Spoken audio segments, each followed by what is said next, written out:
ओम शांति, ओम शांति, ओम शांति। 23/9/24 प्रातः मुरली। ओम शांति। बाप दादा मधुबन। मीठे बच्चे, अंदर में दिन रात बाबा बाबा चलता रहे तो अपार खुशी रहेगी। बुद्धि में रहेगा बाबा हमें कुबेर का खजाना देने आए हैं। प्रश्न है, बाबा किन बच्चों को ऑनेस्ट मीन्स ईमानदार फूल कहते हैं, उनकी निशानी सुनाओ। उत्तर है, ऑनेस्ट फूल वह है जो कभी भी माया के वश नहीं होते हैं, माया की खिटपिट में नहीं आते हैं। ऐसे ऑनेस्ट फूल लास्ट में आते भी फास्ट जाने का पुरुषार्थ करते हैं। वह पुरानों से भी आगे जाने का लक्ष्य रखते हैं। अपने अवगुणों को निकालने के पुरुषार्थ में रहते हैं, दूसरों के अवगुणों को नहीं देखते। ओम शांति। शिव भगवान वाच। वह हुआ रूहानी बाप, क्योंकि शिव तो सुप्रीम रूह है ना, आत्मा है ना। बाप तो रोज रोज नई नई बातें समझाते रहते हैं। गीता सुनाने वाले सन्यासी आदि कहते हैं वह बाप को याद कर न सके। बाबा अक्षर कभी उनके मुख से निकल न सके। यह अक्षर है ही ग्रस्त मार्ग वालों के लिए, वह तो है निर्वर्ती मार्ग वाले, वह ब्रह्मा को ही याद करते हैं। मुख से कभी शिव बाबा नहीं कहेंगे, भले तुम जांच करो समझो। बड़े बड़े विद्वान सन्यासी चिन्मयानंद आदि गीता सुनाते हैं। ऐसे नहीं कि वह गीता का भगवान श्री कृष्ण को समझ उनसे योग लगा सकते हैं, नहीं। वह तो फिर भी ब्रह्मा के साथ योग लगाने वाले ब्रह्मा ज्ञानी का व तत्व ज्ञानी हैं। श्री कृष्ण को कभी कोई बाबा कहे यह हो नहीं सकता, तो श्री कृष्ण गीता सुनाने वाला बाबा तो नहीं ठहरा ना। शिव को सब बाबा कहते हैं क्योंकि वह सब आत्माओं का बाप है। सब आत्माएं उनको पुकारती हैं। परम पिता परमात्मा वह है, सुप्रीम परम है, क्योंकि परम धाम में रहने वाला है। तुम भी सब परम धाम में रहते हो, परंतु उनको परमात्मा कहते हैं। वह कभी पुनर्जन्म में नहीं आते। खुद कहते हैं मेरा जन्म दिव्य और अलौकिक है। ऐसे कोई रथ में प्रवेश कर तुमको विश्व का मालिक बनने की युक्ति बताए, यह और कोई हो नहीं सकता। तब बाप कहते हैं मैं जो हूँ जैसा हूँ मुझे कोई भी नहीं जानते। मैं जब अपना परिचय दूँ तब जान सकते हैं। यह ब्रह्मा को अथवा तत्वों को मानने वाले श्री कृष्ण को फिर अपना बाप कैसे मानेंगे। आत्माएं तो सब बच्चे ठहरे ना, श्री कृष्ण को सब पिता कैसे कहेंगे। ऐसे थोड़ा ही कहेंगे कि श्री कृष्ण सबका बाप है, हम सब ब्रदर्स हैं, ऐसे भी नहीं। श्री कृष्ण सर्वव्यापी है, सब श्री कृष्ण थोड़ा ही हो सकते हैं। अगर सब श्री कृष्ण हो तो उनका बाप भी चाहिए। मनुष्य बहुत भूले हुए हैं, नहीं जानते हैं, तब तो कहते हैं मुझे कांटों में कोई, बाबा कह रहे हैं तब मुझे भूले हुए हैं, नहीं जानते हैं, तब तो कहते हैं मुझे कोटों में कोई जानते हैं। श्री कृष्ण को तो कोई भी जान लेंगे, सब विलायत वाले भी उनको जानते हैं। लॉर्ड कृष्ण कहते हैं ना, चित्र भी है, असली चित्र तो है नहीं। भारतवासियों से सुनते हैं इनकी पूजा बहुत होती है। तो फिर गीता में यह लिख दिया है श्री कृष्ण भगवान। अब भगवान तो भला लॉर्ड कहा जाता है क्या? लॉर्ड कृष्ण कहते हैं ना, लॉर्ड का टाइटल वास्तव में बड़े आदमी को मिलता है, वह तो सबको देते रहते हैं। इसको कहा जाता है अंधेर नगरी, चौपट राजा। कोई भी पतित मनुष्य को लॉर्ड कह देते हैं। कहाँ यह आज के पतित मनुष्य, कहाँ शिव व श्री कृष्ण। बाप कहते हैं तो तुमको ज्ञान देता हूँ, वह फिर गुम हो जाता है। मैं ही आकर नई दुनिया स्थापन करता हूँ। ज्ञान भी मैं अभी ही देता हूँ। मैं जब ज्ञान दूँ तब ही बच्चे सुने, मेरे बगैर कोई सुना न सके। जानते ही नहीं। क्या सन्यासी शिव बाबा को याद कर सकते हैं? वह कह भी नहीं सकते कि निराकार गॉड को याद करो। कब सुना है? बहुत पढ़े लिखे मनुष्य भी समझते नहीं हैं। अब बाप समझाते हैं, श्री कृष्ण भगवान नहीं, मनुष्य तो उनको ही भगवान कहते रहते हैं। कितना फर्क हो गया है। बाप तो बच्चों को बैठ पढ़ाते हैं, वह बाप टीचर गुरु भी है। शिव बाबा सबको बैठ समझाते हैं। न समझने कारण त्रिमूर्ति में शिव रखते ही नहीं, ब्रह्मा को रखते हैं, जिसको प्रजापिता ब्रह्मा कहते हैं, प्रजा को रचने वाला। परंतु उनको भगवान नहीं कहेंगे। भगवान प्रजा नहीं रचते।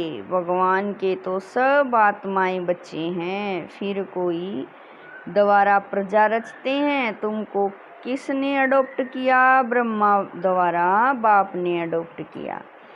ब्राह्मण जब बनेंगे तब ही तो देवता बनेंगे।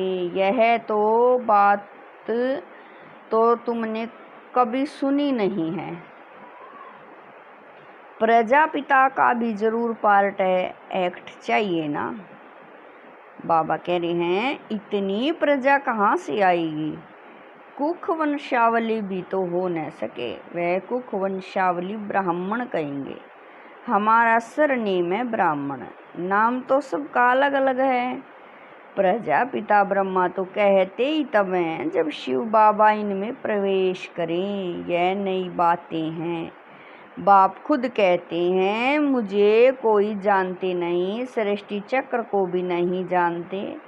तब तो ऋषि मुनि सब नेति नेति कह गए हैं। न परमात्मा को, न परमात्मा की रचना को जानते हैं। बाप कहते हैं मैं आकर अपना परिचय दूं तब ही जाने। इन देवताओं को वहाँ यह पता थोड़ा ही पड़ता है। हमने यह राज्य कैसे पाया? इनमें ज्ञान होता ही नहीं। पद पा लिया फिर ज्ञान की दरकार नहीं। ज्ञान चाहिए ही सदगति के लिए। यह तो सदगति को पाए हुए हैं। यह बड़ी समझने की गुहा बातें हैं, समझदार ही समझे। बाकी जो बूढ़ी बूढ़ी माताएं हैं उनमें इतनी बुद्धि तो है नहीं। वह भी ड्रामा प्लान अनुसार हर एक का अपना पार्ट है। ऐसे तो नहीं कहेंगे हे ईश्वर बुद्धि दो, सबको एक जैसी बुद्धि हम दें तो सब नारायण बन जाएंगे। सब एक दो के ऊपर गद्दी पर बैठेंगे क्या?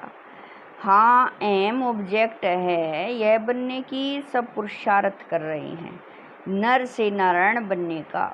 बनेंगे तो पुरुषार्थ अनुसार ना। अगर सब हाथ उठाएं हम नारायण बनेंगे तो बाप को अंदर में हंसी आएगी ना। सब एक जैसे बन कैसे सकते? नंबरवार तो होते हैं ना। Narayan the first second third, जैसे Edward the first second third होते हैं ना। भले एम ऑब्जेक्ट यह है परंतु खुद समझ सकते हैं ना। चलन ऐसी है तो क्या पद पाएंगे? पुरुषार्थ तो जरूर करना है। बाबा नंबरवार फूल ले आते हैं, नंबरवार फूल दे भी सकते हैं, परंतु ऐसे करते नहीं, फंक हो जाएंगे। बाबा जानते हैं, देखेंगे कौन जास्ती सर्विस कर रहे हैं। यह अच्छा फूल है, पीछे नंबरवार तो होते ही हैं, बहुत पुराने भी बैठे हैं, में नए नए बड़े बड़े अच्छे फूल हैं। कहेंगे यह नंबर 1 ऑनेस्ट फूल है, कोई खिटपिट ईर्ष्या आदि इनमें नहीं है। बहुतों में कुछ न कुछ खामियां जरूर है। संपूर्ण तो कोई को कह नहीं सकते। 16 कला संपूर्ण बनने के लिए बहुत मेहनत चाहिए। अभी कोई संपूर्ण बन न सके।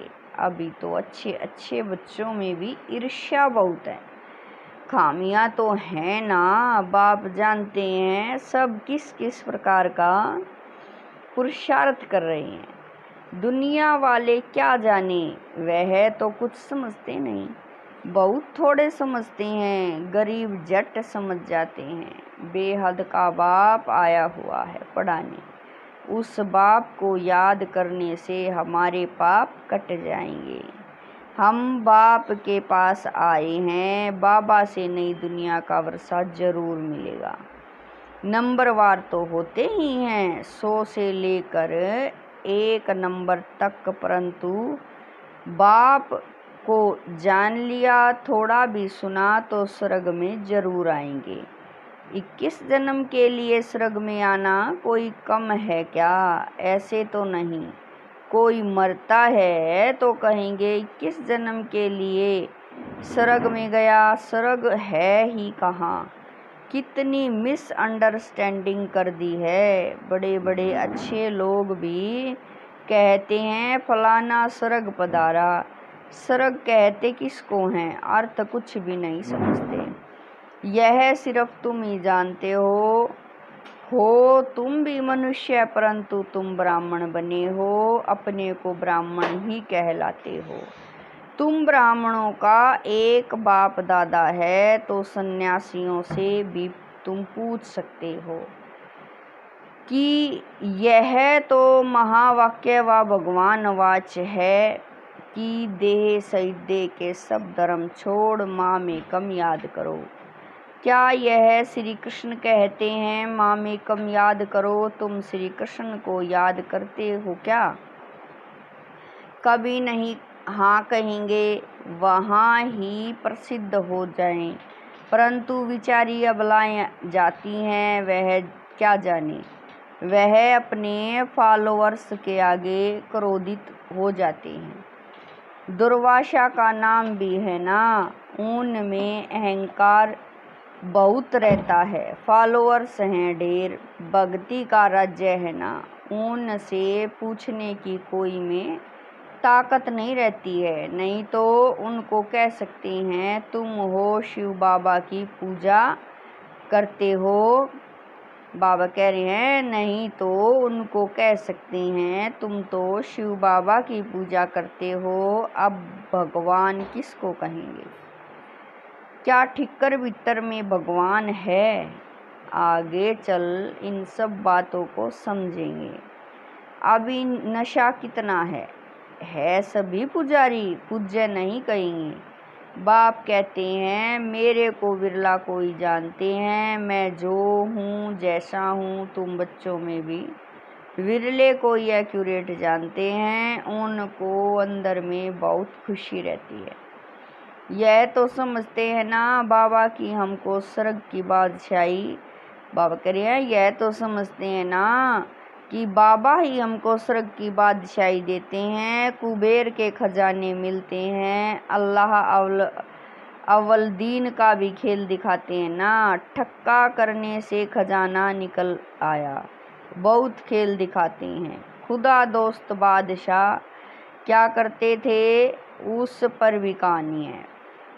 पुल पर जो आता था उनको एक दिन की राजाई दे रवाना कर देता था। यह सब कहानियाँ अभी बाप समझाते हैं। खुदा तुम बच्चों का दोस्त है, इनमें प्रवेश कर तुम्हारे साथ खाते पीते हैं। खेलते भी हैं। शिव बाबा का और ब्रह्मा बाबा का रथ एक ही है, तो जरूर शिव बाबा भी खेल तो सकते होंगे ना, बाप को याद कर खेलते हैं। तो दोनों इसमें हैं तो दो ना, बाप और दादा। परंतु कोई भी समझते नहीं है, कहते हैं रथ पर आए तो वह फिर घोड़े गाड़ी का रथ बना दिया है। ऐसे भी नहीं कहेंगे। श्री कृष्ण में शिव बाबा बैठ ज्ञान देते हैं, वह फिर कह देते हैं श्री कृष्ण भगवान वाच। ऐसे तो नहीं कहते ब्रह्मा भगवान वाच, नहीं, यह है रथ शिव भगवान वाच। बाप बैठ तुम बच्चों को अपना और रचना के आदि मध्य अंत का परिचय डायरेक्शन बताते हैं। जो बात कोई भी नहीं जानते, सेंसेबल जो होंगे वह बुद्धि से काम लेंगे। सन्यासियों को तो सन्यास करना है, तुम भी शरीर सहित सब कुछ सन्यास करते हो। जानते हो यह पुरानी खल है, बाबा कह रहे हैं जानते हो यह पुरानी खल है। हमको तो अब नई दुनिया में जाना है। हम आत्मा यहाँ की रहने वाली नहीं है, यहाँ पार्ट बजाने आए हैं। हम रहवासी परम धाम के हैं, यह भी तुम बच्चे जानते हो। वहाँ निराकारी झाड़ कैसा है, सभी आत्माएं वहाँ रहती हैं। यह अनादि ड्रामा बना हुआ है। कितनी करोड़ों जीव आत्माएं हैं, इतने सब कहाँ रहते निराकारी दुनिया में। बाकी यह सितारे तो आत्मा नहीं है। मनुष्यों ने तो इन सितारों को भी देवता कह दिया है, परंतु वह कोई देवता है नहीं। ज्ञान सूर्य तो हम शिव बाबा को कहेंगे, तो उनको फिर देवता थोड़ा ही कहेंगे। शास्त्रों में तो क्या क्या बातें लिख दी हैं। यह है सब भक्ति मार्ग की सामग्री, जिससे तुम नीचे ही गिरते आए हो। 84 जन्म लेंगे तो जरूर नीचे उतरेंगे ना। अभी यह है आयरन एज्ड दुनिया, सतयुग को कहा जाता है गोल्डन एज्ड दुनिया। वहाँ कौन रहते थे देवताएं, वह कहाँ गए यह किसी को भी पता नहीं है। समझते भी हैं पुनर्जन्म लेते हैं, बाप ने समझाया है। पुनर्जन्म लेते लेते देवता से बदल हिंदू बन गए हैं, पतित बने हैं ना। और किसी का भी धर्म बदली नहीं होता, इन्हों का धर्म क्यों बदली होता है किसको पता नहीं। बाप कहते हैं धर्म भ्रष्ट कर्म भ्रष्ट हो गए हैं। देवी देवता थे तो पवित्र जोड़े थे, फिर रावण राज्य में तुम पवित्र बन गए हो तो देवी देवता कहला न सके, इसीलिए नाम पड़ गया है हिंदू। देवी देवता धर्म श्री कृष्ण भगवान ने नहीं स्थापन किया, जरूर शिव बाबा ने ही आकर किया होगा। शिव जयंती शिवरात्रि भी मनाई जाती है, परंतु उसने क्या आकर किया यह किसी को भी पता नहीं है। एक शिव पुराण भी है, वास्तव में शिव की एक गीता ही है जो शिव बाबा ने सुनाई है, और कोई शास्त्र है नहीं। तुम कोई भी हिंसा नहीं करते हो, तुम्हारा कोई शास्त्र तो बनता नहीं। तुम नई दुनिया में चले जाते हो। सतयुग में कोई भी शास्त्र आदि, बाबा कह रहे हैं सतयुग में कोई भी शास्त्र है नहीं। तुम कोई भी, बाबा कह रहे हैं सतयुग में कोई भी शास्त्र गीता आदि होता नहीं। वहाँ कौन पढ़ेंगे, वह तो कह देते यह वेद शास्त्र आदि परंपरा से चले आते हैं, उन्हों को कुछ भी पता नहीं है। स्वर्ग में कोई शास्त्र आदि होता नहीं, बाप ने तो देवता बना दिया, सबकी सदगति हो गई। फिर शास्त्र पढ़ने की क्या दरकार है, वहाँ शास्त्र होते नहीं। अभी बाप ने तुम्हें ज्ञान की चाबी दी है, जिससे बुद्धि का ताला खुल गया है। पहले ताला एकदम बंद था, कुछ भी समझते नहीं थे। अच्छा, मीठे मीठे शकील दे बच्चों प्रति मात पिता बाप दादा का याद प्यार और गुड मॉर्निंग। रूहानी बाप की रूहानी बच्चों को नमस्ते। हम रूहानी बच्चों की रूहानी मात पिता बाप दादा को दिलवा जान शिकवा प्रेम से याद प्यार गुड मॉर्निंग नमस्ते। ओम शांति। मेरे बाबा मीठे बाबा प्यारे बाबा, लाख लाख शुक्रिया मेरे बाबा। धारणा के लिए मुख्य सार है। नंबर 1, किसी से भी ईर्ष्या आदि नहीं करनी है। खामियां निकाल संपूर्ण बनने का पुरुषार्थ करना है। पढ़ाई से उच्च पद पाना है। नंबर 2, शरीर सहित सब कुछ संन्यास करना है। किसी भी प्रकार की हिंसा नहीं करनी है। अहंकार नहीं रखना है। वरदान है अविनाशी और बेहद के अधिकार की खुशी व नशे द्वारा सदा निश्चिंत भवै। वरदान है अविनाशी और बेहद के अधिकार की खुशी व नशे द्वारा सदा निश्चिंत भवै।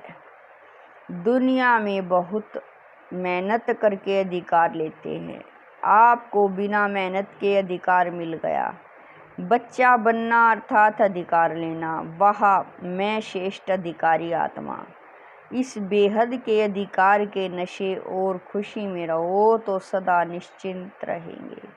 यह अविनाशी अधिकार निश्चित ही है। जहाँ निश्चिंत होता है वहाँ निश्चिंत होते हैं। बाबा कह रहे हैं जहाँ निश्चित होता है वहाँ निश्चिंत होते हैं। अपनी सर्व जिम्मेवारियाँ बाप हवाले कर दो तो सब चिंताओं से मुक्त हो जाएंगे। स्लोगन है जो उदार चित्त विशाल दिल वाले हैं वही एकता की नींव हैं। स्लोगन है जो उदार चित्त विशाल दिल वाले हैं वही एकता की नींव हैं। ओम शांति।